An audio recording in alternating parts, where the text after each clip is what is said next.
building this.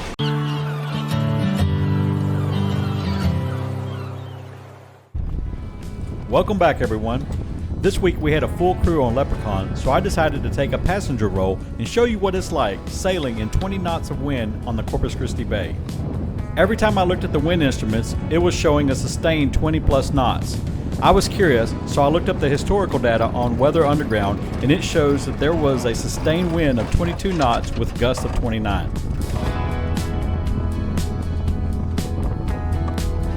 As a precautionary measure, we took a single reef, and as you'll see later in the video, the crew quickly shook it out once we rounded the mark and we were sailing downwind. For those of you who aren't familiar with Corpus Christi, it is not uncommon for the winds to be north of 17 knots, and trust me when I tell you, these local sailors seldom let howling winds stop them from racing.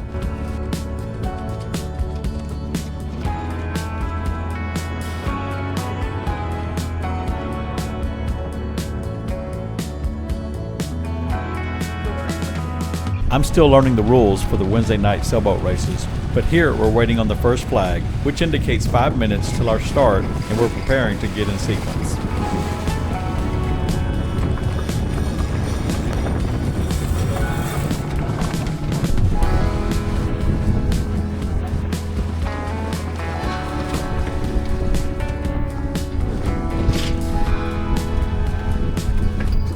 Hopefully go really slow and not cross the starting line.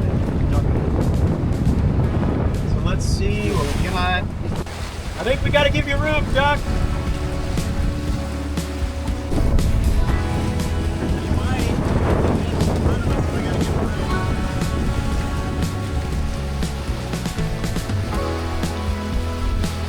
We had a well-timed and clean start, and here you can see the boats lining up and picking their line as we rounded the first mark. Don't let the conditions inside the breakwater fool you. The swell and chop were there to greet us the moment we hit the gap.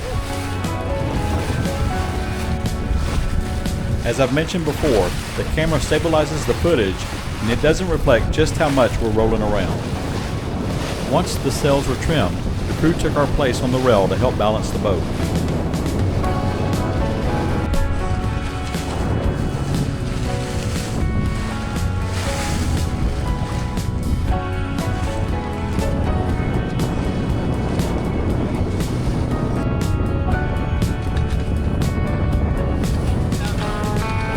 We're still not sure what happened here, but the top of the starboard winch came apart during attack, and there was a mad rush to make sure we didn't lose any pieces overboard and to make sure that the sheet was made hard.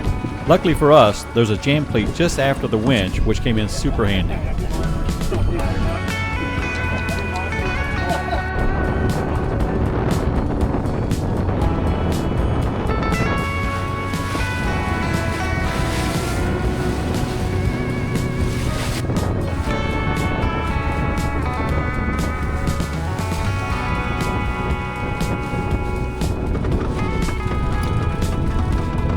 Rowdy is new to the crew, and not only was this the first time that he was assigned to the head sail, but he did so with spirited winds and a winch failure.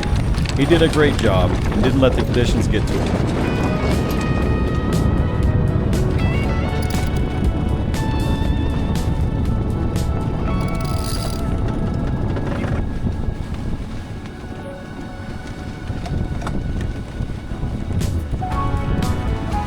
There are dozens of platforms and pipes sticking out of the water, so it can be confusing which one is the actual mark.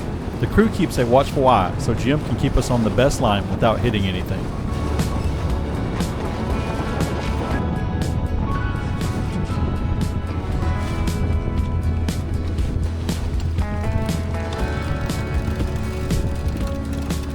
How does that look back here on that?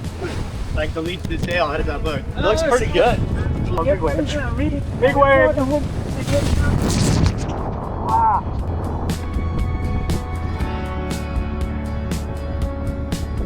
Here's one of the wellheads I mentioned earlier, and this one was our mark for today's race.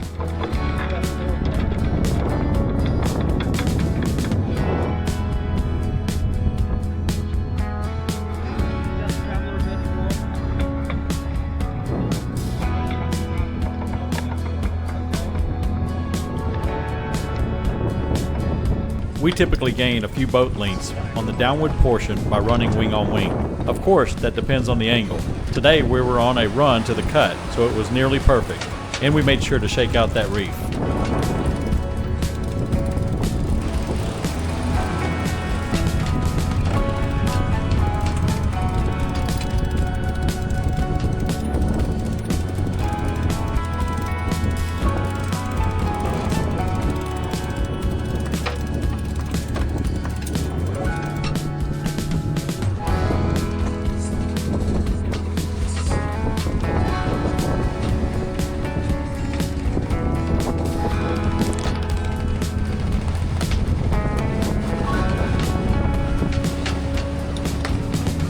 This is my favorite clip of the day.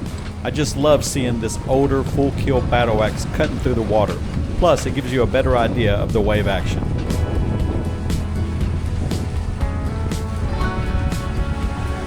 We had disasters, we had, ordinary freeze, we had chop, we had...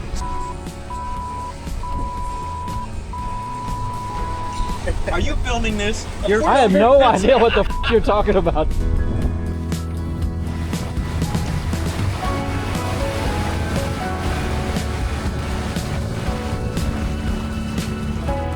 The all sails class was finishing at the same time, and here you can see a J-boat dousing their spinnaker. They had a better angle and they're a faster boat, so they ducked into the gap just ahead of us.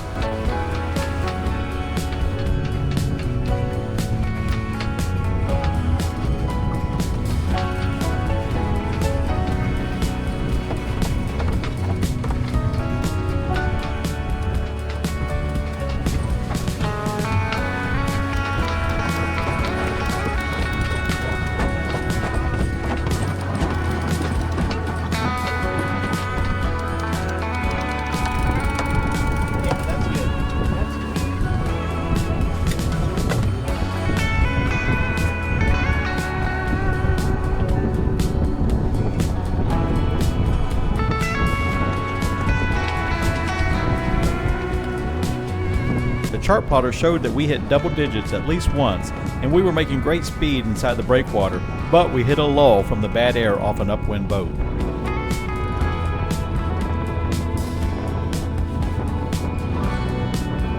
And just like that, a short 9 miles later, we're back to the finish line and thanking the race committee.